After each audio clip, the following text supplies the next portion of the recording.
T'es-tu déjà demandé pourquoi, malgré tous tes efforts, il ne te reste jamais d'argent à la fin du mois? Ou pourquoi certaines personnes arrivent à épargner facilement alors que d'autres, comme la majorité, vivent avec des finances serrées? La réponse pourrait se trouver dans quelque chose que beaucoup ignorent, le gaspillage silencieux de l'argent. Inspiré par les enseignements de Warren Buffett, je vais te présenter aujourd'hui 10 choses qui représentent un véritable gaspillage d'argent. Premier, achat en gros qui périme. À première vue, acheter en gros semble être l'option la plus intelligente. Tu paies moins par unité, tu profites de réductions qui paraissent impossibles à ignorer et tu t'assures d'avoir suffisamment de stock pour plusieurs semaines, voire plusieurs mois. C'est une pratique que beaucoup en France adoptent en pensant faire des économies de temps, d'argent et de trajets au supermarché. Les grandes surfaces comme Carrefour, Leclerc ou même Auchan encouragent en permanence ce type de consommation avec des offres tentantes du type 3 pour 2, la deuxième unité à moins 50%, ou des packs familiaux à des prix qui semblent trop beaux pour être ignorés. Cependant, dans la pratique quotidienne, cette apparente économie peut vite devenir un piège silencieux. De nombreux consommateurs français finissent par jeter à la poubelle une partie de ces produits parce qu'ils périment avant d'avoir pu les utiliser. Cela concerne surtout les denrées périssables comme les yaourts, les charcuteries, les sauces entamées, les fromages ou même les produits d'hygiène et de cosmétiques qui ont aussi une date de péremption. Ce qui semblait être un achat malin se transforme en une perte économique invisible, jusqu'à ce qu'il soit trop tard. Et cela touche toutes les classes sociales, aussi bien les étudiants qui vivent dans de petites résidences et font de grosses courses pour ne pas devoir retourner au supermarché pendant un mois, que les familles entières qui achètent en pensant bien s'approvisionner. Le problème, c'est que dans de nombreux foyers français, surtout dans les villes densément peuplées comme Paris, Lyon ou Marseille, l'espace est un luxe. Les cuisines sont souvent petites, les placards exigus et les réfrigérateurs de capacité limitée. Résultat, les produits s'accumulent, sont oubliés au fond d'un placard ou d'un congélateur, et ce n'est qu'au moment du grand ménage qu'on se rend compte qu'ils ont expiré depuis des semaines, voire des mois. Au-delà du gaspillage évident d'argent, il y a aussi un autre type de perte que l'on considère rarement, le gaspillage alimentaire. La France est l'un des pays les plus conscients de cette problématique et depuis 2016, des lois interdisent même aux supermarchés de jeter des aliments encore consommables. Mais à l'échelle domestique, le gaspillage reste élevé. De nombreuses familles achètent plus que ce qu'elles peuvent consommer simplement parce qu'il y avait une promotion. Ce qui semblait être un bon investissement finit à la poubelle, contribuant non seulement à fragiliser le budget familial, mais aussi à un problème mondial de durabilité. Ce type de comportement impulsif est souvent alimenté par des stratégies marketing bien pensées. Les grandes chaînes savent parfaitement comment stimuler les achats en gros. Elles placent les produits dans des zones visibles, utilisent des étiquettes rouges avec des prix accrocheurs, ajoutent des mots comme économie ou prix imbattable, et elles le font de manière à ce que tu aies l'impression de rater une énorme opportunité si tu ne profites pas de l'offre. Mais combien de fois avons-nous acheté quelque chose simplement parce que c'était en promo, sans réfléchir à si on allait vraiment l'utiliser ou non? Warren Buffett, l'un des investisseurs les plus réputés au monde, peut nous apprendre beaucoup à ce sujet. Malgré l'une des plus grandes fortunes de la planète, Buffett est célèbre pour son mode de vie extrêmement frugal. Il vit dans la même maison à Omaha depuis 1958, conduit une voiture simple et prend son petit déjeuner chez McDonald's. Mais au-delà de l'anecdote, ce qui ressort, c'est sa discipline dans tous les domaines.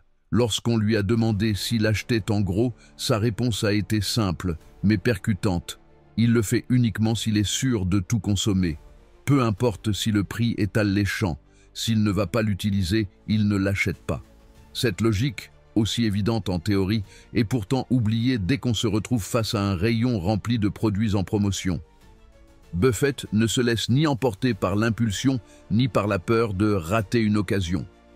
Il comprend que chaque décision, même petite en apparence, fait partie d'un système plus large, celui de la gestion consciente des dépenses. Et ce principe, qu'il applique à ses investissements de plusieurs milliards, il l'applique aussi à l'achat de papier toilette ou de lessive. Chaque euro ou dollar, dans son cas, doit avoir un objectif. Si quelque chose n'a pas de fonction claire et concrète, il n'en a pas besoin. Et c'est exactement ce que nous devrions tous apprendre. Avant de te lancer dans l'achat de cette énorme boîte de céréales sucrées ou de ces 20 paquets de fromage râpé qui paraissent être une aubaine, pose-toi la question honnêtement. Vas-tu vraiment tout consommer avant que ça ne se gâte? Rappelle-toi, combien de fois as-tu acheté en gros pour ensuite jeter une partie parce que tu n'as pas eu le temps de tout utiliser? Combien de yaourts ont fini à la poubelle parce que tu n'as pas bien calculé? Combien de fois as-tu pensé « c'est pas cher, autant en profiter » pour ensuite oublier l'existence même du produit? La réalité, c'est que nous achetons souvent plus que ce dont nous avons besoin par anxiété, par habitude ou par l'idée que plus est mieux. Mais ce n'est pas toujours le cas. Acheter en grande quantité n'est utile que si tu as un plan d'utilisation clair, si tu as l'espace physique pour stocker correctement les produits et si tu connais tes propres habitudes de consommation. Sinon, tu n'économises pas, tu diffères simplement une perte qui finira par arriver sans même que tu t'en rendes compte.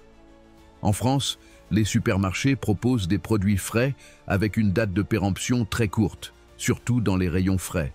Beaucoup font leurs courses en gros le week-end, mais ne planifient pas leur menu ni n'adaptent leurs achats au rythme de la semaine.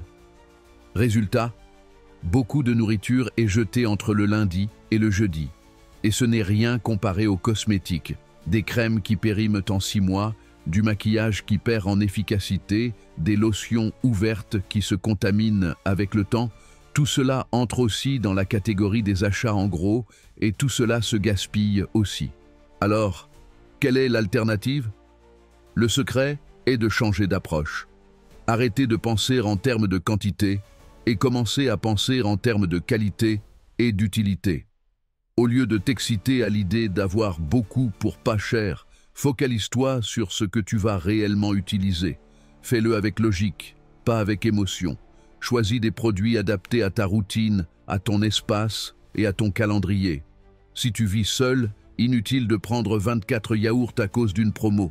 Si tu vis dans un petit appartement, tu n'as probablement pas besoin de 3 kilos de riz d'un coup. Pense comme Buffett. Chaque euro que tu dépenses est un investissement. Et comme tout investissement, il doit être rentable. Acheter plus que ce dont tu as besoin, juste parce que c'est bon marché, ce n'est pas une économie. C'est une dépense inutile déguisée en opportunité. Même si tu as une famille et que tu consommes de grandes quantités, la clé reste la planification. Fais des listes, vérifie les dates avant d'acheter, utilise les produits les plus anciens en premier, adapte les portions à la taille réelle de ton foyer.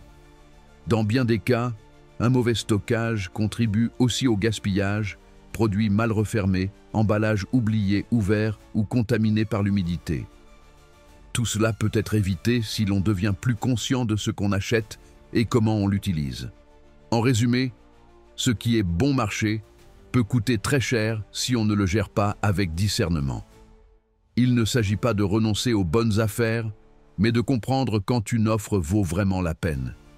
Parce que si tu achètes par impulsion, si tu ne planifies pas, si tu accumules comme si tu avais un entrepôt chez toi, tôt ou tard, tu en paieras le prix. Et pas seulement avec ton portefeuille, mais aussi avec ton temps, ton espace et tes ressources gaspillées. Alors, la prochaine fois que tu verras une grande promotion, pense comme Buffett. Demande-toi, est-ce que j'ai vraiment besoin de ça? Est-ce que je vais tout utiliser? Est-ce que j'ai la place pour le stocker? Est-ce que j'achète avec la tête ou avec l'impulsion? Si la réponse n'est pas claire, il vaut peut-être mieux laisser le produit en rayon. Car en économie personnelle, comme en investissement, la vraie économie ne consiste pas à payer moins, mais à dépenser mieux. Deuxième achat impulsif en magasin. Tu entres chez Monoprix juste pour acheter une baguette et, quand tu sors, tu as un sac rempli d'un vase dont tu n'as pas besoin, 2 bougies parfumées que tu ne sais pas où mettre et un service d'assiette dont le motif ne te convainc même pas vraiment. Ça te dit quelque chose? C'est le piège classique des achats impulsifs. Un phénomène quotidien qui touche des millions de personnes en France et ailleurs, sans distinction d'âge, de classe sociale ou de niveau d'éducation. Peu importe à quel point tu penses être rationnel, si tu n'y prêtes pas attention, tu peux y tomber sans t'en rendre compte. Les magasins sont conçus pour te séduire. Et ce n'est pas un hasard. Depuis l'odeur du pain fraîchement cuit dans la boulangerie du supermarché, jusqu'à la musique douce en fond sonore, en passant par l'éclairage chaleureux et les produits stratégiquement placés près des caisses, tout est pensé pour te faire dépenser sans réfléchir. Il ne s'agit pas seulement de vendre un produit, mais de créer une expérience émotionnelle qui déclenche l'envie d'acheter. Cette bougie parfumée ne t'attend pas parce que tu manques de lumière chez toi. Elle est là parce que son parfum évoque une sensation de calme. Le vase n'est pas utile, mais il te fait imaginer ton salon avec une touche plus sophistiquée. C'est un achat émotionnel, pas rationnel. En France, ce phénomène s'intensifie particulièrement à certaines périodes de l'année, comme les fameuses soldes d'hiver ou soldes d'été. Ces moments où les magasins des grandes enseignes comme Galeries Lafayette ou Printemps aux boutiques de quartier se parent de rouge, avec des affiches annonçant des réductions de 30%, 50%, voire 70%. Les vitrines attirent l'attention avec des mots comme « liquidation »,« dernier jour » ou « prix cassé ». Et bien sûr, la tentation est immense. On a l'impression que si on n'achète pas quelque chose, on rate une opportunité unique. Mais une étiquette de réduction ne transforme pas automatiquement un produit en bon investissement. Bien souvent, c'est tout le contraire. Ce qui est le plus étonnant, c'est que beaucoup de gens ne prennent même pas le temps de se demander s'ils ont vraiment besoin de ce qu'ils s'apprêtent à acheter. Ils voient un prix réduit et cela suffit à déclencher l'envie d'achat. C'est pas cher, il faut en profiter, se disent-ils. Mais la vraie question n'est pas combien ça coûte, c'est est-ce que ça va vraiment améliorer ma vie? Parce que si tu ne l'utilises pas, si tu ne l'aimes pas, si tu n'en as pas besoin, peu importe le prix, c'est de l'argent gaspillé. Cet argent, additionné achat après achat, représente une perte considérable sur le long terme. Une vingtaine d'euros ici, 15 de plus là, un achat de 50 euros pour des choses que tu utiliseras peut-être un jour. En un mois, tu peux avoir dépensé 200 euros pour des objets qui n'améliorent ni ta qualité de vie, ni ton bien-être. Des choses qui finissent dans un tiroir, sur une étagère déjà pleine, ou, pire encore, que tu ne sais même pas où ranger. Le problème n'est pas seulement économique, même si ton portefeuille en souffre clairement. Il y a aussi un impact psychologique. Après un achat impulsif, beaucoup de gens ressentent de la culpabilité ou de la frustration. Ils se promettent de ne plus recommencer, mais retombent vite dans le piège. C'est un cercle vicieux où l'émotion l'emporte sur la raison. Et ce n'est pas une coïncidence. Notre cerveau est programmé pour rechercher des récompenses immédiates et acheter déclenche une petite dose de dopamine. Autrement dit, un plaisir instantané. Mais ce plaisir est éphémère et souvent suivi d'un sentiment de vide si l'achat n'avait pas de véritable but. Warren Buffett résume cette dynamique d'une manière brutale, mais limpide. Si vous achetez des choses dont vous n'avez pas besoin, vous devrez bientôt vendre des choses dont vous avez besoin. C'est un avertissement clair, sans détour, mais profondément vrai. Buffett, l'un des investisseurs les plus prospères au monde, n'applique pas seulement des principes de logique et de rationalité à ses investissements. Il les applique aussi à sa vie quotidienne. Il n'achète rien sans une analyse préalable. Chaque dépense est fondée sur son utilité, sa valeur réelle et son impact à long terme. Pour Buffett, chaque dollar, ou euro dans notre cas, doit avoir une fonction. Si quelque chose n'améliore pas ton bien-être ou ne t'apporte pas une valeur concrète, alors ça ne vaut pas la peine d'être acheté. Et c'est une philosophie qui va bien au-delà de l'argent. Il s'agit de consommer avec intention, pas par impulsion, de prendre des décisions conscientes, pas automatiques, de vivre avec clarté, plutôt que de se laisser guider par des stimuli extérieurs qui ne sont pas toujours alignés avec tes intérêts. Alors, comment éviter de tomber dans ce piège si courant? L'une des stratégies les plus efficaces est de faire une liste avant d'aller dans n'importe quel magasin. Cela peut sembler banal, mais c'est extrêmement puissant. Si tu écris clairement ce dont tu as besoin avant de quitter la maison, tu as un point de référence auquel te raccrocher dès qu'une offre inattendue t'attire. La liste agit comme une boussole. Elle te garde concentré et t'évite de te perdre dans un océan de promotion. Un autre outil très utile est d'appliquer la règle des 24 heures. Si tu vois quelque chose qui te plaît, ne l'achète pas immédiatement. Attends un jour, rentre chez toi et réfléchis. Est-ce que tu le veux vraiment ? Si le lendemain tu ressens encore ce désir, alors tu peux envisager de l'acheter. Mais bien souvent, ce qui semblait irrésistible sur le moment perd tout son attrait après quelques heures. C'est cette distance émotionnelle qui permet de penser clairement. Et si entre-temps tu perds la promotion, ce n'est pas grave. Si ce n'était pas assez important pour justifier une décision réfléchie, ce n'était probablement pas une bonne affaire. En France, de nombreux magasins ont des politiques de retour assez souples, mais retourner un article demande des efforts. Revenir en magasin, faire la queue, expliquer le motif, demander un remboursement ou un avoir. Et bien souvent, on ne le fait pas. On laisse simplement l'article dans un coin de la maison à prendre la poussière tout en se promettant de ne plus recommencer. Mais le problème, ce n'est pas le produit, c'est l'habitude. L'habitude d'acheter sur un coup de tête se construit avec de petites concessions. Ce n'est qu'une bougie, c'est juste un carnet. Ce n'est pas si cher, mais ces petits gestes, répétés encore et encore, forment un schéma de comportement. Un schéma qui peut t'amener à vivre au-dessus de tes moyens sans même t'en rendre compte. Et c'est un vrai danger, car quand une urgence survient, une facture imprévue, une panne de voiture, une dépense médicale, c'est là que tu réalises que cet argent utilisé pour des choses inutiles te serait bien utile. Il ne s'agit pas de devenir radin ou de ne jamais se faire plaisir. Le problème ne vient pas de la dépense, mais de la dépense sans sens. Acheter des choses que tu n'utilises pas, ce n'est pas un plaisir, c'est une perte.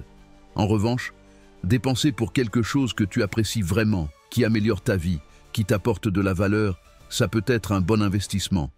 Mais pour faire la différence entre les deux, il faut de la conscience. Il faut savoir s'arrêter, réfléchir et se demander « Est-ce que cela m'apporte vraiment quelque chose ?» Alors, la prochaine fois que tu passeras devant une boutique, retiens cette séquence. Liste, réflexion, distance émotionnelle. Pose-toi ces 3 questions avant de passer à la caisse. Est-ce que c'est sur ma liste initiale ? Est-ce que j'en ai vraiment besoin ou est-ce juste un coup de cœur du moment ? Est-ce que ça m'intéresse toujours dans 24 heures ? Si tu peux répondre honnêtement et que tu décides quand même d'acheter, vas-y. Mais si une seule réponse est incertaine, il vaut peut-être mieux laisser tomber. Parce qu'acheter quelque chose dont tu n'as pas besoin, aussi joli ou peu cher soit-il, c'est comme vider ton portefeuille sans t'en apercevoir. Et comme dirait Buffett, si tu prends l'habitude de faire ça, tu finiras non seulement par manquer de place chez toi, mais aussi par devoir vendre ce qui compte vraiment pour couvrir ce qui ne servait à rien. Alors réfléchis bien, veux-tu consommer par impulsion ou avec intention ? 3e lunette de marque, les lunettes de soleil et aussi les lunettes de vue, avec des logos de luxe comme Ray-Ban, Prada, Dior ou même Gucci, sont souvent perçus comme un investissement dans le style, une manière d'afficher du bon goût, un certain statut et une appartenance sociale. En France, cette tendance ne fait pas exception. Il est courant, en se promenant dans des villes comme Paris, Nice ou Strasbourg, de voir des vitrines présentant des modèles de lunettes à des prix avoisinant ou dépassant les 400 €, voire atteignant 600 € ou plus pour des éditions spéciales ou des collaborations exclusives. Mais la grande question est la suivante. Est-ce que ces prix sont vraiment justifiés ?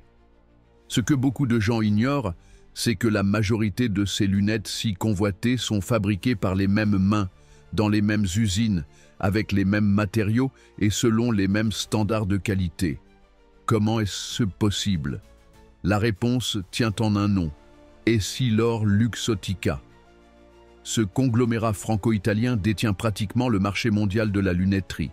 Il ne fabrique pas seulement pour ses propres marques comme Ray-Ban, Oakley ou Persol, mais détient aussi des licences avec des maisons de mode de luxe telles que Chanel, Armani, Dolce & Gabbana, entre beaucoup d'autres. Autrement dit, derrière la majorité des marques que tu vois dans les opticiens haut de gamme se cache la même entreprise.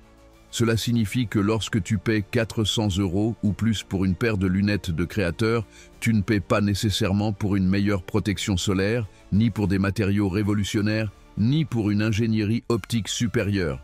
Tu paies pour un logo, pour une image, pour l'aura d'exclusivité que la marque véhicule. Et ça, du point de vue financier, c'est une décision qui mérite au moins d'être remise en question. Est-ce logique de dépenser autant pour quelque chose qui n'est pas objectivement meilleur qu'une alternative plus abordable? En réalité, une paire de lunettes à 400 € ne protège pas forcément mieux du soleil qu'une autre à 40 €. Ce qui compte, c'est la protection UV 400, qui bloque 100% des rayons ultraviolets. Et on trouve cette protection dans des modèles bien plus accessibles. Même chez des opticiens indépendants ou sur des plateformes comme Afflelou, Chris ou Lunettes pour tous, il existe des options à moins de 100 € qui offrent une protection équivalente, voire supérieure, à celle des modèles haut de gamme. Certaines incluent aussi des traitements anti-reflets, des verres polarisés, une résistance aux rayures et des montures de qualité. Il n'est pas nécessaire de dépenser une fortune pour avoir quelque chose de fonctionnel, confortable et durable. Le vrai problème avec les lunettes de marque de luxe ne réside pas seulement dans le prix initial, c'est aussi le risque qu'elles impliquent, car perdre une paire de lunettes à 40 €, ce n'est pas la même chose que d'en perdre une à 500 €. Idem si elles tombent, se rayent ou se font voler. Lorsqu'un produit a une grande valeur perçue, il devient aussi une cible. Et si tu es du genre distrait, ou si tu utilises tes lunettes tous les jours, que tu les transportes dans un sac, un manteau ou une poche, le risque est bien réel. Ce qui semblait être un achat spécial et distingué peut vite devenir un vrai casse-tête. Il faut aussi prendre en compte l'effet mode. Les marques de luxe sortent de nouveaux modèles chaque saison, au rythme des défilés. Ce qui est tendance aujourd'hui peut paraître démodé dans 6 mois. Et si tu as investi 400 € ou plus dans cet accessoire, tu pourrais être tenté de recommencer pour rester à jour. C'est un cercle sans fin, où la consommation ne répond plus à un besoin fonctionnel, mais à un désir d'image. Mais avons-nous vraiment besoin de nouvelles lunettes chaque année, ou est-ce simplement une manière d'alimenter ce que nous voulons projeter aux autres? À ce stade, l'exemple de Warren Buffett mérite d'être mentionné, l'un des hommes les plus riches de la planète, avec une fortune dépassant les 100 milliards de dollars, et pourtant, cela fait des décennies qu'il porte le même style de lunettes.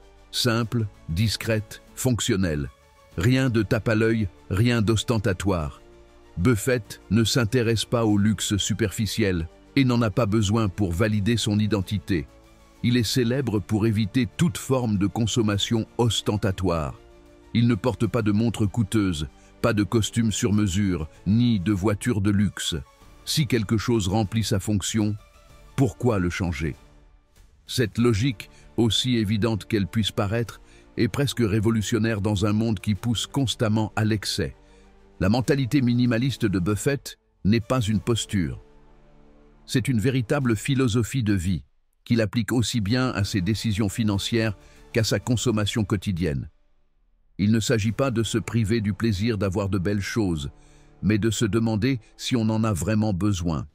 Au lieu de dépenser pour impressionner, il dépense pour vivre avec sens. Et cette attitude lui a permis non seulement de conserver sa richesse, mais aussi de la faire croître. Dans un monde où beaucoup tombent dans le piège de dépenser pour paraître, Buffett reste fidèle à l'essentiel. Avant de dépenser des centaines d'euros pour une paire de lunettes de créateur, il vaut la peine de se poser quelques questions clés. Est-ce que ça les vaut vraiment? Est-ce que j'achète de la qualité ou un symbole? Est-ce que je veux ces lunettes parce qu'elles me plaisent ou parce que je veux que les autres me voient avec? Ces questions peuvent sembler inconfortables, mais elles sont nécessaires. Car bien souvent, sans s'en rendre compte, on utilise l'argent pour construire une identité, comme si ce qu'on porte définissait ce qu'on est. Mais utiliser ton argent de cette façon peut être dangereux. Non seulement parce que cela t'expose à des dépenses inutiles, mais aussi parce que cela t'attache à un cycle de consommation basé sur la validation extérieure. Tu achètes quelque chose de cher, Tu ressens une brève satisfaction, puis tu ressens le besoin de racheter pour maintenir ce niveau. C'est une course sans fin que l'on ne gagne jamais. En revanche, si tu utilises ton argent comme un outil, une ressource pour améliorer ta vie réelle, pas ton image, alors tout change. Tu achètes moins, mais tu achètes mieux. Tu investis dans ce qui compte, et cela se reflète sur tes finances et sur ta sérénité. En France, le marché de l'optique est très développé, et il existe d'excellents professionnels capables de t'orienter vers des lunettes de qualité sans tomber dans le luxe superflu. De nombreuses opticiennes indépendantes proposent des marques moins connues, mais de très bonne qualité, avec des matériaux durables et des designs élégants. Il existe aussi des options artisanales, des productions locales, voire des lunettes écologiques fabriquées à partir de matériaux recyclés. Tout cela à des prix bien plus raisonnables, sans le surcoût imposé par un logo de luxe. Une autre alternative très populaire, ce sont les achats en ligne, où les marges sont souvent moindres et où tu peux facilement comparer les modèles, les caractéristiques et les prix. Des plateformes comme Paulette, Jimmy Fairly ou encore des sites spécialisés dans les lunettes sportives ou techniques proposent des modèles certifiés avec des styles variés à partir de 30 €. Il suffit de prendre un peu de temps pour chercher, comparer et choisir intelligemment. En fin de compte, si tu veux préserver ton budget sans renoncer au style ni à la protection, la première chose à faire est d'arrêter d'associer valeur et prix. La vraie valeur réside dans l'utilité, la durabilité et dans la manière dont l'objet s'intègre dans ta vie. Et dans ce sens, une paire de lunettes à 40 € peut être un meilleur investissement qu'une à 400 €, simplement parce qu'elle remplit sa fonction sans mettre en danger ta stabilité financière. Alors, la prochaine fois que tu verras une paire de lunettes dans une vitrine de luxe, pense comme Warren Buffett. Ne te demande pas si tu peux te les permettre. Demande-toi si ça a du sens de les acheter. Car au fond, il ne s'agit pas du prix du produit. Il s'agit du coût de maintenir ce style de vie et de savoir si tu es prêt à payer ce prix encore et encore. L'élégance n'est pas dans la marque, elle est dans l'attitude. Et l'intelligence financière ne s'affiche pas avec des logos, mais avec des décisions conscientes. Quatrième, jouer à la loterie. Chaque année, la Française des Jeux, FDJ, brasse des centaines de millions d'euros en France. Les responsables de ces chiffres vertigineux ne sont pas de grands parieurs ni des millionnaires désœuvrés. Ce sont des gens ordinaires qui, semaine après semaine, achètent des billets de loterie, se laissent tenter par des jeux à gratter ou misent sur l'euro-million, rêvant que leurs numéros soient tirés au sort. À première vue, cela peut sembler un passe-temps inoffensif, une petite dose d'illusion pour quelques euros. Mais derrière cette illusion se cache l'un des pires gouffres financiers du quotidien, l'un des mécanismes les plus efficaces pour te faire croire que tu as une chance, alors que tu jettes ton argent par les fenêtres. Les probabilités réelles de gagner le gros lot sont tout simplement ridicules. Dans le cas de l'Euro-Millions, la probabilité de deviner les 5 bons numéros et les 2 étoiles est d'1 sur 139 millions. Pour te donner une idée, tu as plus de chances d'être frappé par la foudre, d'être sélectionné pour un jury international ou même d'être attaqué par un requin sur la côte atlantique française que de décrocher le jackpot.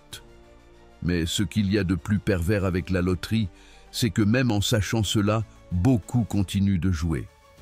Et ils le font selon une logique qui n'est pas rationnelle, mais émotionnelle. C'est la fameuse mentalité du « et si cette fois c'était la bonne ?» Ce petit espace d'espoir qui s'ouvre chaque fois qu'on gratte un ticket ou qu'on regarde les résultats du tirage. Ce que l'on achète, plus qu'un billet, c'est une fantaisie. La possibilité d'une vie meilleure, sans patron, sans dette, sans souci. Mais cette fantaisie a un coût. Quelques euros par semaine qui, à l'échelle de l'année, deviennent une somme que beaucoup sous-estiment. En France, une personne moyenne peut dépenser entre 200 et 300 € par an dans les jeux de hasard sans même s'en rendre compte. Ce sont de petits achats, presque anodins. Un jeu à gratter après le travail, un ticket de loto le mercredi, un autre le samedi, un euro-million, parce que le jackpot en vaut la peine. Et ainsi, au fil de petites décisions automatiques, s'envole une part du budget qui pourrait être bien mieux utilisée. Car le plus grave, ce n'est pas seulement l'argent perdu, c'est la mentalité que ce type d'habitude entretient. Jouer à la loterie alimente une manière de penser basée sur le hasard, la chance, l'attente d'un événement miraculeux qui viendrait résoudre tous tes problèmes d'un coup. C'est un pari passif. Ça ne dépend pas de toi, mais du bon vouloir de l'univers. Mais cette logique n'est pas seulement inefficace, elle est profondément dangereuse. Parce qu'au lieu de construire activement ton bien-être, tu délègues ton avenir à une probabilité microscopique. Et pendant ce temps, le temps passe, l'argent s'envole et les véritables opportunités sont gaspillées. C'est un point que Warren Buffett a souvent souligné. Fidèle à son style direct et sans détour, il définit la loterie comme une taxe sur ceux qui ne comprennent pas les mathématiques. Et il ne s'agit pas de se moquer de ceux qui jouent, mais de mettre l'accent sur la logique qui sous-tend chaque choix. Car pendant qu'une personne moyenne mise 5 € en espérant devenir riche du jour au lendemain, Buffett utilise ces mêmes 5 € pour investir dans des actifs qui créent de la valeur avec le temps. C'est là toute la différence. L'un espère, l'autre agit. Buffett n'a pas bâti sa fortune sur la chance, mais sur des décisions intelligentes et répétées pendant des décennies. Il a acheté des actions avec des fondamentaux solides, adopté une philosophie d'investissement patiente et toujours misé sur le long terme. Rien dans sa vie financière ne dépend du hasard. Chaque dollar qu'il dépense ou investit a un but clair. Et quand il parle de loterie, c'est pour alerter sur l'auto-illusion qui entoure souvent le jeu. Ce n'est pas seulement une question d'argent, c'est un problème de mentalité. Plutôt que de gaspiller ton argent en billets de loterie, utilise-le pour créer ta propre chance. Ce n'est pas une phrase de motivation vide, c'est un plan concret. Investis dans ton éducation, dans l'amélioration de tes compétences, dans l'apprentissage de quelque chose de nouveau qui pourra t'ouvrir des portes demain. Prends ces 5 ou 10 € hebdomadaires et consacre-les à un cours, un livre, un outil professionnel. Avec le temps, ces petites décisions s'accumulent et produisent un véritable changement. Tu peux aussi utiliser cet argent pour créer un fonds d'urgence. Pas besoin de grosses sommes au départ. Rien qu'en évitant les jeux de hasard, tu peux économiser 25 à 30 € par mois. En un an, cela représente plus de 300 €. En 5 ans, sans même compter les intérêts, tu as déjà 1500 € de côté. Et avec ce matelas, tu peux faire face aux imprévus, éviter de t'endetter et gagner en tranquillité financière. Une autre option encore plus puissante, démarrer un petit projet. Peut-être as-tu une idée d'entreprise, un hobby que tu pourrais monétiser ou simplement envie de vendre quelque chose que tu sais bien faire. Cet argent, qui aujourd'hui part en billets perdants, peut devenir ton investissement initial. Quelque chose qui dépend de toi, qui te motive, qui a du sens. C'est ça, la vraie manière de jouer, pas avec des numéros tirés au hasard, mais avec des actions sous ton contrôle. Et surtout, quand tu cesses de dépendre de la chance, tu améliores ta relation à l'argent. Tu arrêtes de le voir comme un outil magique pour fuir ta vie actuelle et tu commences à le considérer comme une ressource pour la transformer. Tu n'as pas besoin d'un miracle pour t'en sortir, tu as besoin de constance, de vision et de décisions éclairées. Et ça, c'est bien plus accessible qu'il n'y paraît. En France, l'État gagne énormément avec la loterie. La FDJ était autrefois une entreprise publique, et bien qu'elle ait été partiellement privatisée, elle continue de générer des recettes colossales qui alimentent les caisses de l'État. Ce n'est pas un hasard. Le système est conçu pour que des milliers de personnes donnent de l'argent sans rien recevoir en retour. 80% des joueurs réguliers ne récupèrent même pas leur mise. Et pourtant, ils continuent de jouer. Pourquoi? Parce que c'est devenu normalisé. Parce que cela se présente comme une manière inoffensive de rêver. Même les publicités de la FDJ misent sur l'humour, l'émotion, la fantaisie du changement de vie. Mais elles ne montrent presque jamais la réalité. La grande majorité perd. Et plus tu joues, plus il est difficile de sortir de cette dynamique. Car le jeu a quelque chose d'addictif, qui active l'espoir, le désir de gagner, de se racheter, de changer de vie sans effort. Mais il n'y a aucune rédemption dans les mathématiques. Et plus tôt tu l'acceptes, mieux tu utiliseras tes ressources. Il ne s'agit pas d'interdire le jeu ou de diaboliser ceux qui y jouent de temps en temps. Le problème, c'est quand cela devient une habitude automatique, une routine qui érode ta capacité d'action. Quand tu joues chaque semaine au cas où, tu es déjà piégé. Parce que tu consacres de l'énergie et de l'argent à un espoir vide, alors que tu négliges les vraies stratégies qui pourraient t'offrir la liberté. Alors, la prochaine fois que tu passes devant un kiosque ou un bureau de tabac et que tu ressens l'envie d'acheter un ticket à gratter ou un billet d'euro-million, arrête-toi une seconde. Demande-toi, suis-je en train d'acheter une véritable opportunité ou une illusion coûteuse? Pourrais-je utiliser cet argent dans quelque chose qui dépend de moi? Est-ce que je parie contre moi-même ou en ma faveur? Car au fond, l'argent que tu dépenses reflète ce que tu crois possible. Et si tu penses qu'il te faut un miracle pour réussir, tu risques d'attendre longtemps. Mais si tu commences à penser comme Buffett, en investissant même modestement, en apprenant, en construisant pas à pas 5. Frais bancaires et commissions sur les cartes de crédit. En France, une grande partie de la population continue encore aujourd'hui de payer des frais bancaires qui, si on les examine de près, n'ont pas beaucoup de sens. Il s'agit de ces coûts invisibles, ou pire encore, normalisés, qui apparaissent chaque mois sur les relevés sans que personne ne les remette vraiment en question. La cotisation annuelle de la carte, les frais de tenue de compte, les agios en cas de découvert, ou encore les frais pour un retrait d'espèces dans un distributeur qui n'est pas celui de ta banque. Si tu additionnes tous ces éléments sur une année, le résultat peut être surprenant. Des centaines d'euros perdus, qui ne reviendront pas et qui auraient pu être évités avec un peu d'attention. Le problème, c'est que ce genre de frais sont souvent petits, discrets et répartis sur plusieurs mois. C'est ce qui les rend faciles à ignorer. Mais cela ne veut pas dire qu'ils ne sont pas importants. Bien au contraire, leur impact est silencieux mais constant. C'est comme une fuite financière lente, qui à la longue peut affaiblir ton budget sans que tu t'en rendes compte. Et le plus inquiétant, c'est que beaucoup de gens ne savent même pas combien leur coûte réellement leur banque chaque année. Pas parce que c'est impossible à savoir, mais simplement parce qu'ils ne prennent pas le temps de regarder attentivement. À cela s'ajoute un autre facteur tout aussi préoccupant, les intérêts en cas de retard de paiement sur les cartes de crédit. En France, comme dans de nombreux pays, les taux d'intérêt appliqués lorsque tu ne rembourses pas l'intégralité de ton solde à la date d'échéance peuvent être très élevés. Parfois, ils dépassent les 20% par an. Cela signifie que si tu ne rembourses pas la totalité de ce que tu dois dans les délais, non seulement tu traînes ta dette, mais cette dette grossit très rapidement. Ainsi, ce qui semblait être un simple achat en plusieurs fois peut devenir une boule de neige qui emporte ton épargne, ta sérénité et ta stabilité financière. Ce qui est curieux, c'est que parallèlement à ces coûts excessifs, le système bancaire français a beaucoup évolué ces dernières années. Il existe aujourd'hui des options très accessibles, transparentes et technologiques qui te permettent d'avoir un compte bancaire gratuit ou quasi gratuit.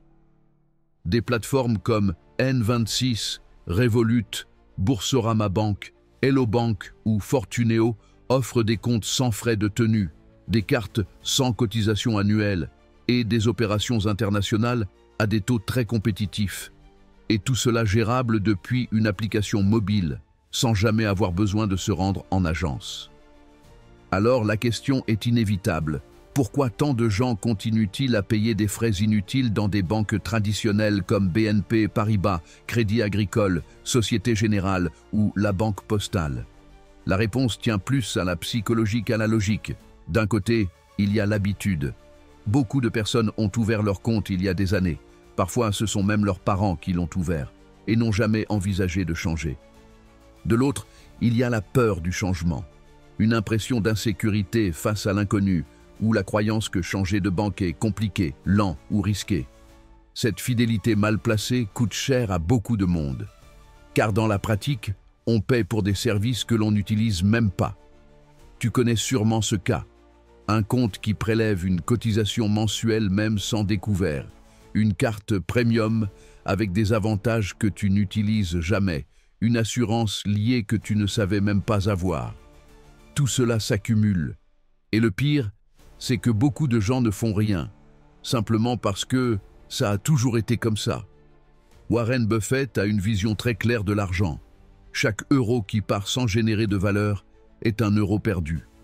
Cette idée, simple mais puissante, est au cœur de sa philosophie financière. Il est connu pour sa rigueur extrême en matière d'investissement. Mais ce que peu savent, c'est qu'il est aussi extrêmement attentif à ses dépenses quotidiennes. Buffett ne néglige pas les détails. Au contraire, il sait que les petites erreurs répétées peuvent avoir de grandes conséquences sur le long terme. En effet, même en gérant des milliards de dollars, Buffett surveille les frais d'exploitation, les commissions cachées, les taux d'intérêt et l'efficacité de gestion. En d'autres termes, il prête attention à l'arbre comme à la forêt, et c'est exactement cet état d'esprit qu'il faut adopter pour nos finances personnelles. Il ne s'agit pas d'avoir des revenus immenses, mais de bien gérer ce que l'on a. Et dans ce sens, vérifier ce que ta banque te facture chaque année est l'une des décisions les plus intelligentes que tu puisses prendre. Tu veux vraiment faire des économies? Commence par analyser tes relevés bancaires à la loupe. Ne te contente pas de voir si ton salaire est bien versé ou si le loyer est payé. Va dans les détails. Combien te facture ta banque chaque mois? As-tu un service que tu n'utilises jamais? Paies-tu une carte que tu pourrais avoir gratuitement ailleurs? Une commission a-t-elle été appliquée alors qu'elle aurait pu être évitée? Ces questions, que beaucoup fuient par paresse ou par crainte de trouver des réponses inconfortables, sont essentielles. Une fois que tu identifies ces fuites, la prochaine étape, c'est d'agir. Supprime les services inutiles, renégocie les conditions, demande des explications, compare les offres. Le marché bancaire français est suffisamment concurrentiel pour te proposer des alternatives avantageuses. Ne reste pas attaché à ta banque par nostalgie ou par peur. La banque en ligne est souvent plus économique, mais aussi plus claire, plus réactive et plus proche de l'utilisateur. Et surtout, évite l'usage excessif des paiements en plusieurs fois avec intérêt. C'est un piège fréquent qui peut sembler pratique au moment de l'achat, mais qui finit par coûter cher. Les achats en plusieurs mensualités séduisent par leur petite mensualité, mais s'ils comportent des intérêts, tu paies plus pour la même chose, et souvent, tu ne t'en rends même pas compte. Le problème n'est pas la mensualité, c'est l'intérêt composé contre toi. Si tu peux l'éviter, fais-le. Si tu dois financer quelque chose, fais-le avec un vrai plan et un coût transparent. Garde tes finances simples, claires et efficaces. Tu n'as pas besoin de produits complexes ni de services bancaires de luxe. Ce qu'il te faut, c'est du contrôle, de l'information et de la décision. Et ça, pas besoin d'être un expert. Comme le dit Warren Buffett, tu n'as pas besoin d'être brillant pour réussir financièrement. Il suffit d'éviter les erreurs stupides encore et encore. Et payer des frais inutiles, c'est justement l'une de ces erreurs stupides qu'on peut corriger facilement. N'oublie jamais une chose essentielle. Chaque euro perdu par inertie, par ignorance ou par manque de vigilance est un euro qui ne reviendra pas. Mais chaque euro sauvé de ces petites pertes peut être réinvesti dans quelque chose d'utile. Ton épargne, ta formation, ta tranquillité future. Le secret n'est pas dans les grands sacrifices, mais dans la correction des petites fuites que personne ne regarde. Alors fais le test. Connecte-toi à ta banque en ligne, analyse les 6 derniers mois de transactions, note tous les prélèvements automatiques et demande-toi « Pourquoi est-ce que je paie cela? Est-ce que je m'en sers? Existe-t-il une meilleure option? » Et si la réponse est oui, n'attends pas. Fais le changement. Car dans le monde de la finance, comme dans la vie, ce n'est pas celui qui gagne le plus qui s'en sort le mieux, mais celui qui prend le plus soin de ce qu'il possède. Alors tu es déjà en train de créer ta propre chance. Et celle-là, elle rapporte vraiment. 6e médicament de marque au lieu de générique. En France, le marché pharmaceutique est hautement réglementé, et c'est une bonne nouvelle. Cela signifie que les médicaments, qu'ils soient de marque ou génériques, doivent répondre à des normes strictes de sécurité, de qualité et d'efficacité. Pourtant, malgré cette garantie officielle, de nombreuses personnes continuent de préférer les médicaments de marque, même s'ils coûtent beaucoup plus cher. Par habitude, par méfiance face à l'inconnu, ou simplement parce qu'elles pensent que plus c'est cher, mieux c'est. Mais cette croyance est non seulement erronée, elle peut aussi te coûter des centaines d'euros par an, inutilement. Les médicaments génériques contiennent exactement le même principe actif que leurs équivalents de marque. Ils agissent de la même manière dans l'organisme, ont la même posologie, le même effet thérapeutique et doivent passer les mêmes contrôles cliniques et réglementaires pour être autorisés. La seule différence réside souvent dans le nom, le conditionnement et parfois les excipients ou l'aspect de la gélule ou du comprimé. Mais cela n'affecte ni l'efficacité ni la sécurité. Pourtant, malgré toutes ces informations disponibles, la perception publique joue encore un rôle énorme. Au quotidien, on entend souvent des phrases comme « je préfère l'original »,« le générique ne me fait rien » ou « mon corps le ressent différemment ». Et bien qu'il soit vrai que chaque organisme peut réagir de manière particulière, dans la très grande majorité des cas, il n'y a aucune justification médicale ou scientifique à refuser un générique. Ce qu'il y a, bien souvent, c'est une résistance psychologique, alimentée par des années de marketing des grands laboratoires qui ont construit des marques fortes, avec des noms faciles à retenir et des publicités qui inspirent la confiance. Mais la confiance ne devrait pas reposer sur un logo, elle devrait s'appuyer sur les faits. Ce qui est le plus frappant, c'est que la différence de prix entre un médicament de marque et son générique peut atteindre 60%, voire plus. Dans un pays comme la France, où le système de remboursement de la sécurité sociale prend en charge une grande partie du coût des médicaments, cet écart devient d'autant plus important, tant pour le patient que pour le système dans son ensemble. Chaque fois que tu choisis un médicament plus cher sans raison médicale, tu génères une dépense évitable. Et cette dépense n'impacte pas seulement ton portefeuille, mais aussi la viabilité du système de santé. Il convient de préciser que tous les médicaments n'ont pas encore de version générique, notamment ceux encore protégés par des brevets. Mais la grande majorité des traitements courants, antibiotiques, antalgiques, anti-inflammatoires, médicaments pour l'hypertension, le cholestérol ou l'anxiété, disposent bel et bien d'une alternative générique. Pourtant, par ignorance ou par automatisme, de nombreuses personnes continuent de demander la marque habituelle, même lorsque le pharmacien propose déjà spontanément un équivalent générique. À ce stade, il est pertinent de rappeler la philosophie de Warren Buffett, un homme qui, malgré sa fortune colossale, est connu pour ses habitudes de vie frugales et son bon sens dans la prise de décision. Buffett a souvent expliqué qu'il préfère investir dans des entreprises qui offrent des produits utiles, accessibles et sans ostentation inutile. Il s'intéresse aux affaires qui créent une vraie valeur, pas à celles qui dépendent du packaging ou du prestige de la marque pour justifier un surcoût. Dans cette logique, opter pour un médicament générique est une décision parfaitement rationnelle. Tu obtiens la même valeur pour moins d'argent. Buffett encourage toujours les décisions éclairées, que ce soit en investissement ou dans la consommation courante. Il ne dépense pas dans des produits chers juste pour l'étiquette. Si quelque chose fonctionne et le fait bien, pourquoi payer plus? Cette mentalité peut s'appliquer parfaitement à l'achat de médicaments. Parce qu'au fond, si tu paies plus pour quelque chose que tu pourrais obtenir pour moins cher, avec le même résultat, ce n'est pas un bon achat. De plus, en choisissant les génériques, tu réduis aussi ta dépendance émotionnelle au marketing, une stratégie sur laquelle de nombreuses industries comptent.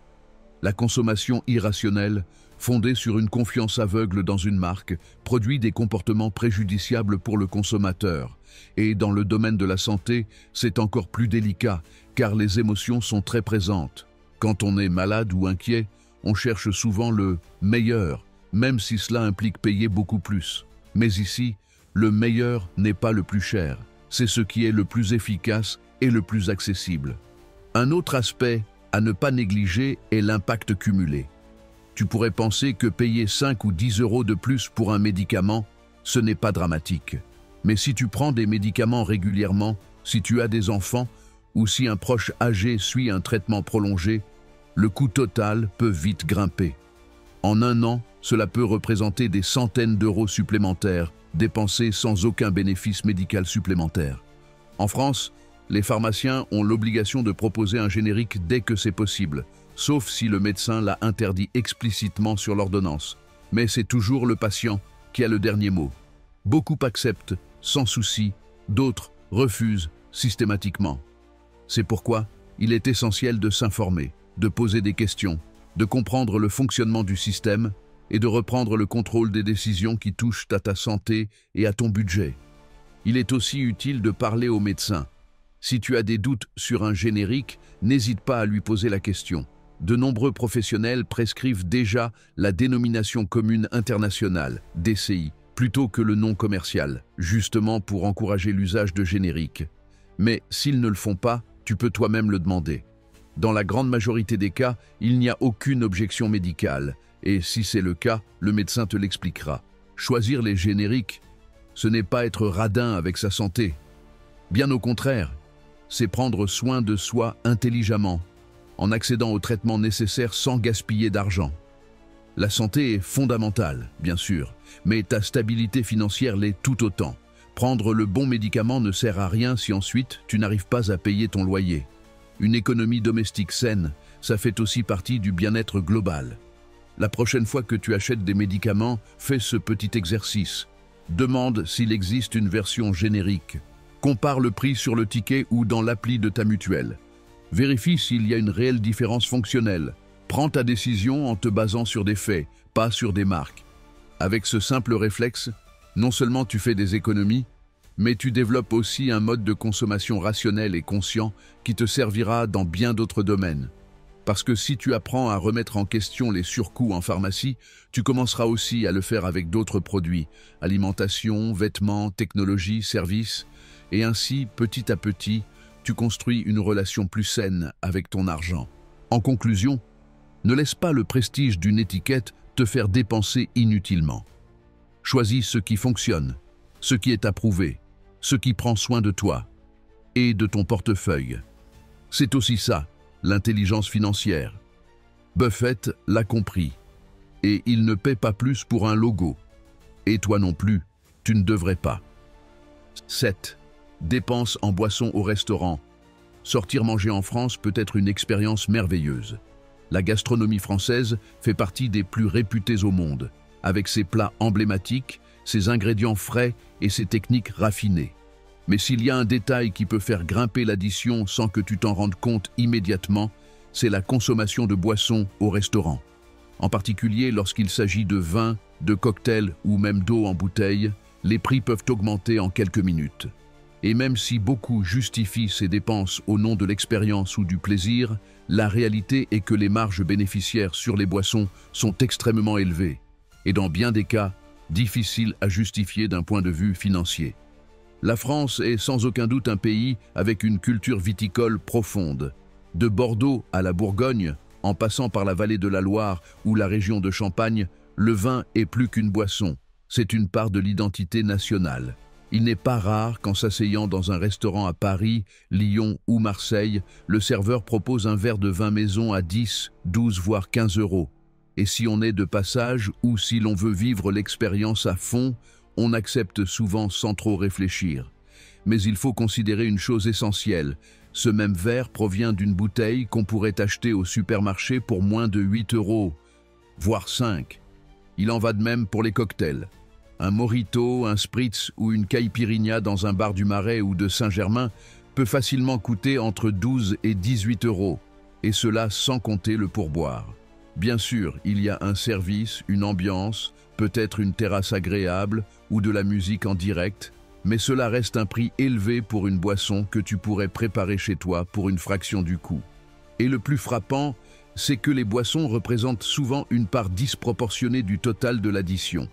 Un menu du midi peut coûter 18 euros, mais si tu ajoutes un verre de vin et un café, l'addition grimpe rapidement à 30 euros. Une hausse silencieuse mais régulière. Les boissons non alcoolisées ne sont pas épargnées. Une bouteille d'eau minérale qui coûte 60 centimes ou 1 euro en supermarché peut valoir 3 à 5 euros au restaurant. Et dans certains cas, les serveurs n'offrent même pas l'option d'eau du robinet, bien que la loi les y oblige, si le client en fait la demande. La carafe d'eau, comme on l'appelle en France, est parfaitement potable, sûre et gratuite. Pourtant, beaucoup de clients ne la demandent pas par gêne, par habitude ou par ignorance.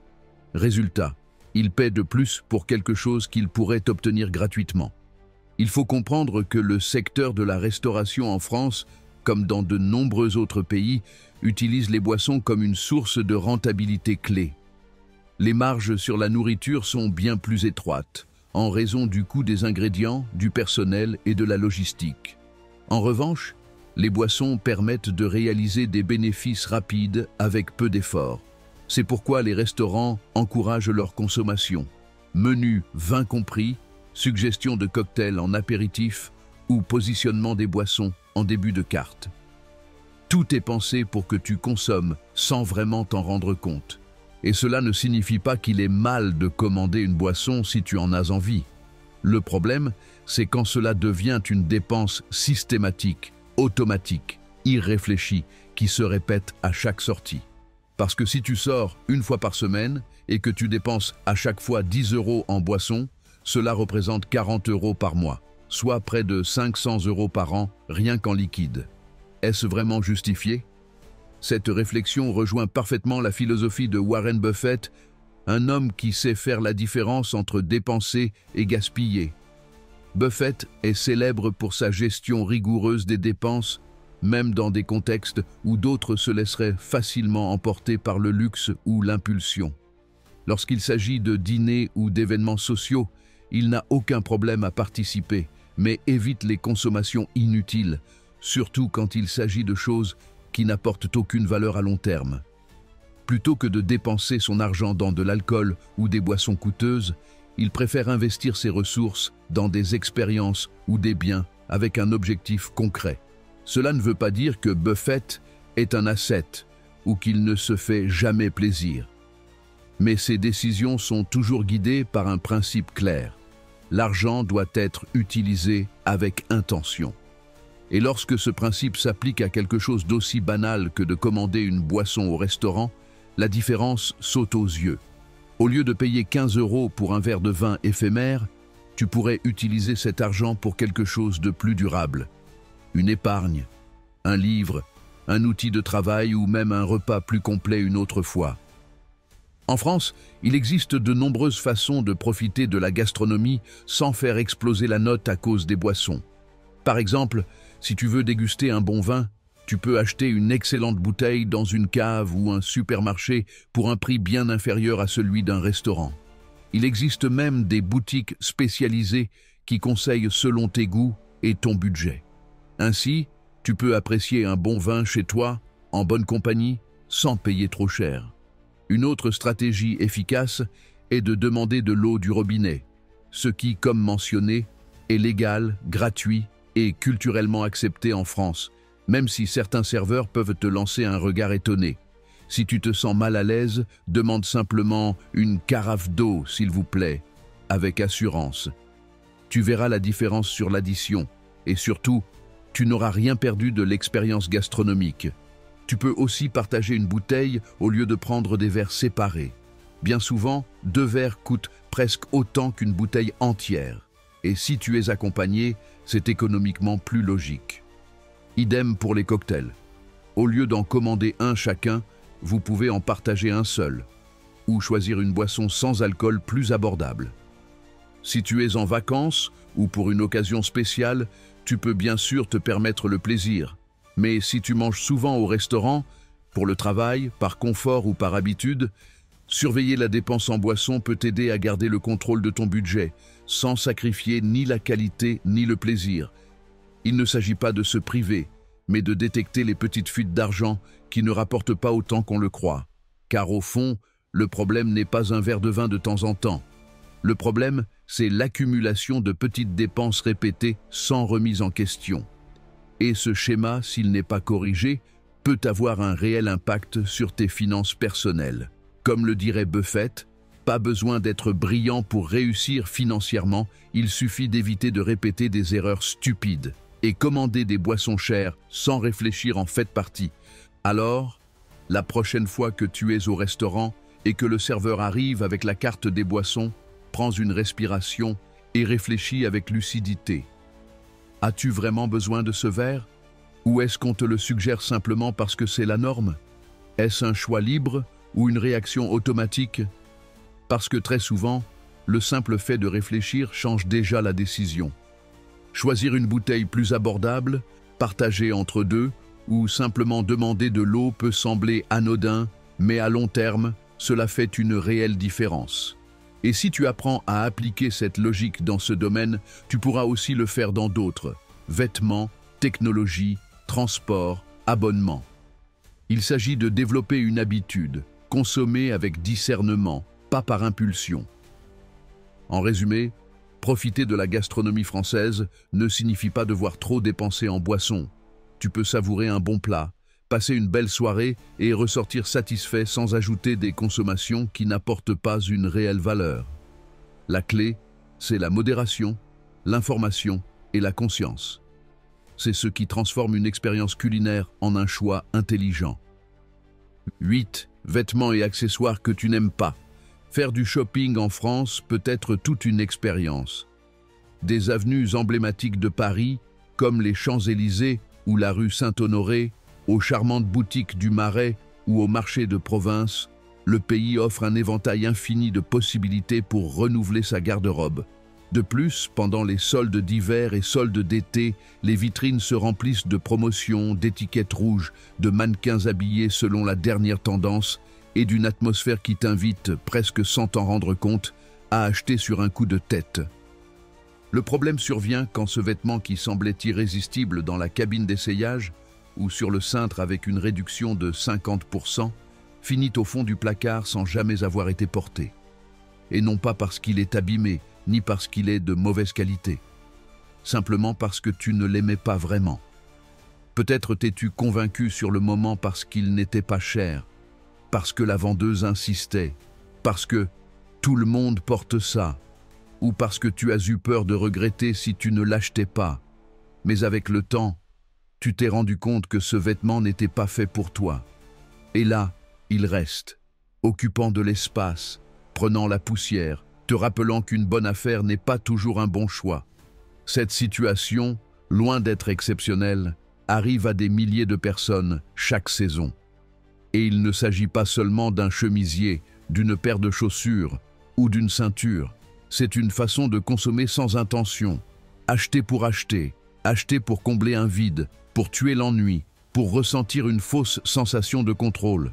Mais quand tu accumules des vêtements que tu ne portes pas, tu perds non seulement de l'argent, mais aussi du temps, de l'énergie et de l'espace mental.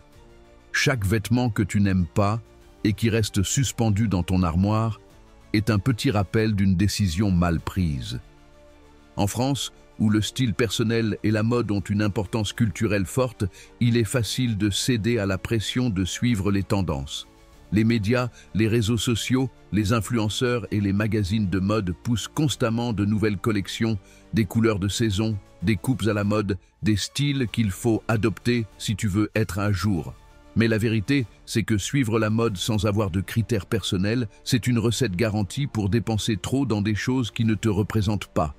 Et le pire, c'est que tu sais souvent dès le départ que ça ne te convainc pas vraiment. Mais tu te persuades avec des phrases comme « je finirai bien par le porter, ça peut toujours servir » ou « à ce prix-là, ça vaut le coup ». Mais non, ça ne vaut pas le coup. Parce que si tu ne l'aimes pas, tu ne le porteras pas. Et si tu ne le portes pas, il n'a aucune valeur, peu importe son prix. Warren Buffett, connu pour sa capacité à prendre des décisions éclairées en matière d'investissement, applique aussi ce même raisonnement à sa consommation personnelle. Son mode de vie simple est un exemple de cohérence. Pas de garde-robe remplie de costumes de créateurs, ni de marques ou d'étiquettes tape à l'œil. Il sait que les vêtements doivent remplir une fonction, pas satisfaire un caprice. Ils doivent servir, te plaire, te faire te sentir bien. Point. Tout ce qui ne répond pas à ces critères est une dépense inutile. Buffett le comprend parfaitement. Chaque euro dépensé doit avoir une raison. S'il n'en a pas, mieux vaut ne pas le dépenser. La garde-robe de Buffett n'est pas conçue pour impressionner qui que ce soit. Elle est pensée pour être fonctionnelle, confortable et durable. Pas de luxe inutile, pas de consommation d'image. Il préfère investir son argent dans des choses qui apportent une réelle valeur, dans les affaires, dans sa santé ou dans son bien-être. Et cela s'applique aussi aux vêtements. Car, même si cela semble un détail, ta manière de consommer des habits dit beaucoup sur ta gestion des ressources. Dans cette optique, l'une des meilleures stratégies avant de faire du shopping est de dresser un inventaire réaliste de ton armoire. Ouvre ton placard et regarde ce que tu as, ce que tu portes, ce que tu répètes, ce qui est en trop. Fais une liste, même mentale, des choses dont tu as réellement besoin. Te manque-t-il des pantalons confortables pour tous les jours? As-tu besoin d'une veste imperméable? T'irait-il bien une chemise polyvalente pour le travail? Cette liste est ta boussole. Tout ce qui ne s'y trouve pas devrait être écarté automatiquement, peu importe sa beauté ou sa réduction. Un autre filtre essentiel. Demande-toi si le vêtement te plaît vraiment. Pas s'il passe, s'il n'est pas si mal, ou si tu t'y habitueras. Non. Est-ce que tu l'aimes vraiment? Est-ce que tu te sens toi-même quand tu le portes? Car si ce n'est pas un oui franc, il y a de grandes chances que ça ne vaille pas la peine. Les vêtements ne doivent pas convaincre les autres. Ils doivent te convaincre toi. Et si tu dois te justifier pour acheter, c'est probablement que ce n'est pas un bon achat. Il faut aussi tenir compte du coût d'opportunité. Chaque euro dépensé pour un vêtement que tu ne portes pas est un euro que tu aurais pu investir dans quelque chose de réellement utile, qui t'apporte de la valeur, ou même dans ton épargne. Peut-être que ce chemisier à 25 € ne t'a pas semblé un gros achat sur le moment, mais si tu as 5 vêtements similaires que tu ne portes pas, cela fait déjà 125 € gaspillés. Et que pourrais-tu faire avec ces 125 €? Beaucoup de choses. Payer une facture, faire un petit investissement, t'offrir une expérience, suivre une formation. Et le mieux, ton placard ne serait pas rempli de frustrations textiles. Cela ne veut pas dire que tu ne peux pas te faire plaisir ou acheter pour le plaisir. Le point, c'est que ce plaisir doit avoir du sens pour toi, pas pour les autres. Il doit te plaire, t'aller, correspondre à ta vie réelle, pas à une fantaisie de magazine de mode. Parce que la mode passe, mais ta relation avec l'argent et la consommation reste. En France, la mode responsable, les friperies, les échanges de vêtements et le minimalisme sont en pleine expansion. De plus en plus de gens comprennent qu'il n'est pas nécessaire d'avoir une armoire pleine pour bien s'habiller, ni de suivre toutes les tendances pour se sentir bien. Même de nombreux créateurs français promeuvent des collections capsules, intemporelles, avec peu de pièces qui s'accordent entre elles. Cette approche fait aussi partie de l'intelligence financière et émotionnelle. Alors, la prochaine fois que tu es tenté d'acheter un vêtement juste parce qu'il est en promotion, fais une pause et pose-toi ces questions. Est-ce que je l'aime vraiment? En ai-je besoin? Avec quoi vais-je le porter? Est-ce que je le mettrai demain? Si l'une de ces réponses est incertaine, il y a de grandes chances que cet achat finisse oublié au fond de l'armoire. Car à la fin de la journée, un vêtement doit avoir un but. Il doit servir, t'accompagner, te plaire, te mettre à l'aise et refléter ton identité. Tout le reste, ce que tu achètes par impulsion, par pression ou par imitation, ne fait qu'encombrer ton espace, gaspiller ton argent et compliquer ta vie. Et comme le dirait Buffett, la clé du succès n'est pas de faire des choses brillantes en permanence, mais d'éviter les erreurs stupides répétées. Et acheter des vêtements que tu n'aimes pas en est une, facile à éviter. 9 abonnements inutilisés. Aujourd'hui, nous vivons à l'ère des abonnements. Musique, séries, films, livres, journaux, applications, logiciels, entraînement, cours de langue, programmes de productivité, stockage en ligne. La liste est interminable. Tout semble accessible contre une petite mensualité qui, à première vue, paraît insignifiante. 9,99 €, 12,99 €, 5,49 €. Des montants qui, pris isolément, ne paraissent pas préoccupants. Le problème survient lorsqu'ils s'accumulent, qu'on les oublie et surtout qu'on ne les utilise pas. En France, ce phénomène n'est pas une exception. Des services comme Netflix, Disney+, Amazon Prime Video, Spotify, Apple Music, Deezer, Canal+, Adobe Creative Cloud, Duolingo+, Le Monde en ligne, ou encore des abonnements à des applications de cuisine, de yoga, de méditation ou d'entraînement personnel, font partie du quotidien de millions de personnes. Beaucoup sont souscrits avec enthousiasme, après une période d'essai gratuite ou une promotion temporaire, puis restent actifs par simple inertie. Parce que, après tout, ce ne sont que quelques euros par mois. Mais ces quelques euros peuvent devenir, sans que tu t'en rendes compte, des dépenses importantes au fil de l'année. Il suffit de faire un calcul simple. Si tu as 5 abonnements actifs à environ 10 euros chacun, tu dépenses 50 euros par mois, soit 600 euros par an. Et est-ce que tu utilises vraiment tous ces services régulièrement? Est-ce que tu en profites vraiment? Dans de nombreux cas, la réponse est non. L'un des exemples les plus courants, c'est l'abonnement à la salle de sport. Combien de fois une personne s'inscrit en janvier, pleine de bonnes intentions, y va 3 ou 4 fois, puis disparaît pendant des mois? Pourtant, la mensualité continue d'être prélevée, souvent avec des engagements annuels.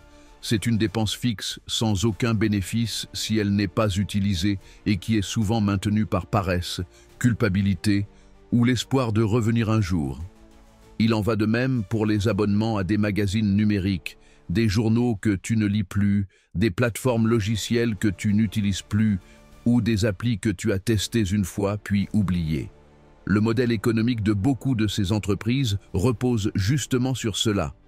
Le fait que tu ne te rendes pas compte que tu paies. Il est facile de s'abonner mais compliqué de résilier. Paramètres cachés dans l'appli, formulaire dissimulé, étapes supplémentaires pour désactiver le prélèvement. Et toi, pris dans la routine et le manque de temps, tu laisses passer. Ce comportement, aussi courant soit-il, a un impact direct sur ta santé financière. Ce sont des dépenses récurrentes, sans retour, ce que Warren Buffett appelle justement de l'argent qui ne travaille pas pour toi. Pour Buffett, chaque euro dépensé sans générer de valeur est un euro gaspillé. Et un abonnement non utilisé, c'est exactement ça. Un investissement sans rendement, une perte constante. Buffett est un ardent défenseur de l'efficacité financière, non seulement pour les grands investissements, mais aussi dans les petits gestes du quotidien. Pour lui, le secret du succès ne réside pas dans des actions extraordinaires, mais dans l'évitement répété d'erreurs stupides et payées pendant des mois, voire des années, pour un service que tu n'utilises pas est l'une de ces erreurs qui paraissent anodines au début, mais qui, avec le temps, représentent une somme importante. Le piège des abonnements, c'est qu'ils ne déclenchent pas le même signal d'alerte que d'autres achats. Quand tu achètes quelque chose en magasin et que tu paies comptant, tu es conscient de la dépense. Mais quand un petit montant est prélevé automatiquement chaque mois, ton esprit l'ignore. Et c'est là le problème, l'automatisation sans conscience. Car automatiser une épargne mensuelle n'est pas la même chose qu'automatiser une dépense inutile. Alors, que peux-tu faire pour corriger cette situation? Le premier pas consiste à examiner attentivement ton relevé bancaire, mois par mois. Note tous les abonnements actifs, plateformes de divertissement, logiciels, services numériques, clubs, publications, applications. Même ceux que tu as souscrits avec une autre adresse email. Fais une liste et demande-toi honnêtement la dernière fois que tu as utilisé chacun d'eux. Ensuite, classe ces abonnements en 3 catégories. Utilisation fréquente, ceux que tu utilises au moins une fois par semaine et qui t'apportent une vraie valeur. Utilisation occasionnelle, ceux que tu utilises une fois par mois ou moins. Sans utilisation, ceux que tu n'utilises plus du tout. Le premier groupe vaut probablement la peine. Le deuxième demande à être évalué. Le coût est-il justifié? Peux-tu les suspendre ou trouver des alternatives gratuites? Et le troisième groupe, tu dois les résilier immédiatement. Aucune excuse ne justifie de payer pour quelque chose que tu n'utilises pas. C'est comme laisser le robinet couler dans une maison vide. Il est aussi important de te demander s'il n'existe pas des moyens moins coûteux d'accéder au même contenu. Par exemple, au lieu de payer 2 plateformes de musique, tu peux utiliser une version gratuite avec publicité. Plutôt que d'avoir plusieurs services de streaming en parallèle, tu pourrais les alterner. Un mois l'un, un mois l'autre. Ou partager un compte familial si c'est autorisé. Beaucoup de plateformes permettent de répartir le coût légalement, ce qui réduit l'impact tout en conservant l'accès. Une autre option intéressante est de remplacer l'abonnement par un achat unique. Certains logiciels ou formations proposent un accès à vie moyennant un seul paiement. À long terme, c'est souvent plus avantageux. Idem pour certains contenus. Au lieu de payer un magazine numérique tous les mois, il vaut peut-être mieux acheter un numéro spécial quand cela t'intéresse vraiment. Tu devrais aussi te demander si tu as réellement besoin de tout ce contenu. Beaucoup de gens s'abonnent par peur de rater quelque chose, le fameux FOMO, mais n'ouvrent même pas l'appli. En réalité, l'excès d'options peut nous submerger plutôt que nous enrichir. Avoir moins mais mieux choisi peut apporter plus de sérénité mentale et de clarté. Une stratégie complémentaire consiste à utiliser des cartes virtuelles ou temporaires pour les abonnements, de sorte que si tu oublies de les annuler, ils ne se renouvellent pas automatiquement. Tu peux aussi mettre un rappel mensuel dans ton calendrier pour vérifier tes services actifs. Il ne s'agit pas de devenir obsédé, mais de prendre l'habitude de faire un contrôle régulier de tes dépenses invisibles. Parce qu'au fond, un abonnement n'est pas une dépense neutre. C'est une décision financière qui doit être réévaluée aussi sérieusement que tout autre. Et même s'il est pratique de payer pour accéder à des contenus, outils ou services utiles, tu ne devrais le faire que s'ils te sont réellement utiles et apportent de la valeur. Warren Buffett le répète souvent. La meilleure façon de faire fructifier ton argent, c'est d'éviter qu'il ne s'échappe. Tu n'as pas besoin de réussir toutes tes décisions d'investissement, ni d'avoir une grande fortune. Il suffit d'arrêter de perdre par négligence. Les fuites silencieuses sont plus dangereuses que les gros échecs parce qu'on ne les remarque que quand il est trop tard. Alors la prochaine fois que tu vois un prélèvement automatique de 7,99 €, 12,99 € ou 4,49 €, demande-toi, est-ce que cela m'apporte vraiment quelque chose? Est-ce que je l'ai utilisé ce mois-ci?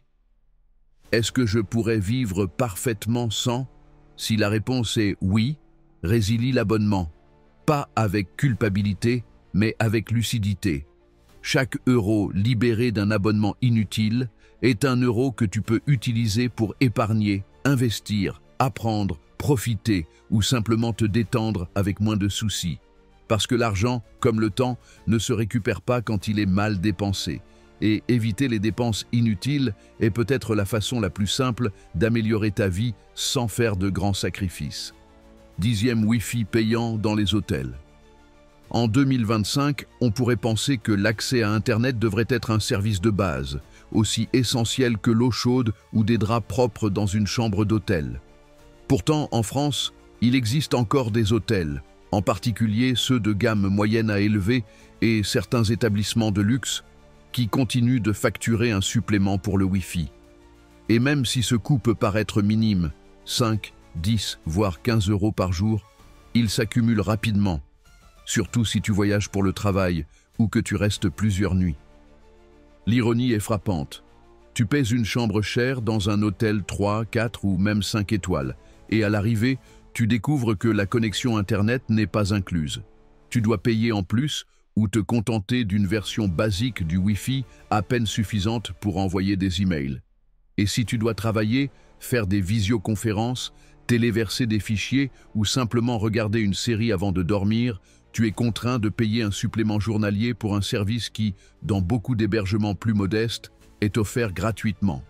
Ce type de frais est ce qu'on appelle des dépenses invisibles ou frais cachés. Ils n'apparaissent pas toujours clairement dans le prix affiché, mais se dévoilent au moment du check-in ou sur la facture finale. Et c'est là que surgit la frustration, pas seulement à cause du coût supplémentaire inattendu, mais parce qu'il semble injuste. Tu paies pour un service qui, aujourd'hui, devrait être inclus par défaut. La situation est d'autant plus paradoxale que de nombreuses auberges, appartements touristiques ou chaînes économiques proposent le Wi-Fi gratuit et illimité. Des plateformes comme Airbnb l'incluent même comme critère de base dans presque toutes les annonces. Et dans des lieux publics comme les gares, les cafés ou les espaces urbains à Paris, Bordeaux ou Strasbourg, on trouve de plus en plus de zones Wi-Fi ouvertes et gratuites. Alors pourquoi continue-t-on à payer dans un hôtel où tu débourses déjà une somme importante par nuit? Une partie de la réponse réside dans la structure traditionnelle de l'hôtellerie, surtout dans les établissements qui n'ont pas mis à jour leur modèle économique ou qui cherchent à compenser certaines marges par des frais annexes. Pour eux, facturer le Wi-Fi est une façon de générer des revenus supplémentaires, surtout avec les clients professionnels qui n'ont pas d'autre choix. Mais cela ne rend pas la pratique plus acceptable. Au contraire, c'est une décision financière qui mérite d'être remise en question. Warren Buffett, connu pour son approche extrêmement pragmatique de l'argent, est un fervent défenseur de la transparence et du contrôle total des coûts. Qu'il s'agisse d'un investissement de plusieurs milliards ou d'un repas au restaurant, il ne se laisse jamais surprendre par des frais inattendus. Lorsqu'il voyage, ce qui arrive moins souvent qu'on pourrait le croire, il prend toujours soin de connaître tous les détails de la dépense. Non pas parce qu'il ne peut pas se le permettre, mais parce qu'il sait que chaque dépense inutile, aussi petite soit-elle, est une perte qui s'accumule. Et c'est bien là le point central. Le Wi-Fi payant dans les hôtels peut ne pas sembler dramatique pris isolément, mais si tu voyages souvent ou que tu cumules ce type de frais avec d'autres, bouteilles du minibar, petit déjeuner hors de prix, impression de documents à la réception, etc. L'impact peut devenir significatif sur l'année. C'est une addition silencieuse de petites dépenses qui érodent ton budget. Il y a aussi un aspect psychologique non négligeable. Se sentir arnaqué ou contraint de payer pour quelque chose qui devrait être inclus crée un malaise. Cela peut gâcher ton expérience d'hébergement, te rendre méfiant envers l'hôtel, voire altérer ton ressenti global du voyage. Tout cela pour ne pas avoir lu les petits caractères ou pour avoir supposé que l'accès à Internet allait de soi. C'est pourquoi l'une des meilleures façons d'éviter ces surprises est de vérifier à l'avance si le Wi-Fi est inclus dans le prix de la chambre. Aujourd'hui, presque toutes les plateformes de réservation, Booking, Expedia, Google Travel, Airbnb, Hotels.com permettent de filtrer par service et le Wi-Fi gratuit est généralement bien indiqué. Même en réservant directement via le site de l'hôtel, tu devrais trouver cette information en détail. Et si ce n'est pas le cas, n'hésite pas à appeler ou envoyer un email pour confirmer. Mieux vaut passer 2 minutes à demander que payer 50 € de plus par surprise. Une autre bonne pratique consiste à lire les avis d'autres voyageurs. Beaucoup signalent ces frais supplémentaires, la vitesse réelle du Wi-Fi ou encore les éventuels problèmes de connexion. Car il ne s'agit pas seulement d'avoir le Wi-Fi gratuit, mais aussi qu'il fonctionne correctement. Payer pour un service lent ou instable, c'est presque pire que ne pas l'avoir du tout. Dans certains cas, si l'hôtel n'offre le Wi-Fi gratuit que dans les espaces communs comme le lobby ou le restaurant, il peut être utile de demander s'il existe un moyen d'accéder gratuitement depuis la chambre, par exemple en rejoignant un programme de fidélité ou en réservant directement sur le site de l'établissement. De nombreuses chaînes proposent ce type d'avantage sans en faire la promotion active. Et si vraiment il n'y a pas d'alternative, demande-toi si cela vaut la peine de payer pour ce service ou si tu peux utiliser tes données mobiles en roaming ou un point d'accès portable. En France, les forfaits de données mobiles ont beaucoup évolué ces dernières années. Des opérateurs comme Free, SFR, Orange ou Bouygues proposent des forfaits de 100 gigaoctets ou plus par mois à des prix raisonnables, avec roaming inclus dans l'Union européenne. Si tu voyages régulièrement ou travailles en déplacement, un routeur 4G portable ou une carte SIM locale avec données illimitées peuvent représenter une alternative intelligente au Wi-Fi d'hôtel, surtout si tu sais que tu auras besoin d'une connexion fiable. En définitive, le Wi-Fi payant dans les hôtels n'est ni une question d'avarice, ni une plainte exagérée. C'est un exemple clair de la manière dont de petites dépenses non examinées peuvent avoir un effet cumulatif négatif. Et c'est aussi une preuve que, dans un monde de plus en plus connecté et transparent, continuer à accepter des pratiques dépassées, c'est gaspiller des ressources sans s'en rendre compte. Warren Buffett l'a bien compris. Il ne s'agit pas de combien tu gagnes, mais de comment tu gères ce que tu dépenses. Et chaque euro qui s'échappe sans créer de valeur est une opportunité perdue. Dans sa philosophie, il n'y a pas de dépenses trop petites pour être négligées, car il sait que les grandes différences se construisent à partir des petites décisions. Alors, la prochaine fois que tu planifies un voyage, pense aussi aux détails. Ne te limite pas à comparer les prix à la nuit. Vérifie ce qui est inclus, lis les conditions, consulte les retours d'autres voyageurs. Et surtout, demande-toi si cette dépense supplémentaire a du sens pour toi. Peut-être que ça ne te dérange pas de payer pour le Wi-Fi si tu en as besoin, et c'est parfaitement légitime. Mais si tu le fais, que ce soit une décision consciente, pas une mauvaise surprise. Parce qu'en fin de compte, ta liberté financière se construit aussi en voyage, dans la façon dont tu choisis de dépenser au quotidien, dans la manière dont tu prends soin de toi, même loin de chez toi. Et éviter les frais cachés comme le Wi-Fi d'hôtel est un petit geste de bon sens financier qui fait toute la différence avec le temps. En tenant compte de ces conseils, tu peux commencer à gérer ton argent de manière plus intelligente, non seulement pour économiser, mais aussi pour prendre des décisions qui feront croître ton patrimoine sur le long terme. La clé réside dans le fait de remettre en question chaque achat, d'évaluer si ce que tu es en train d'acquérir a réellement de la valeur ou si tu es simplement en train de suivre le courant du consumérisme. Comme l'a dit Warren Buffett, le prix, c'est ce que tu paies. La valeur, c'est ce que tu reçois. Assure-toi que chaque euro dépensé est un objectif clair et réel. Si cette vidéo t'a plu, à ta place, je m'abonnerai pour ne plus jamais perdre mon argent. À très bientôt.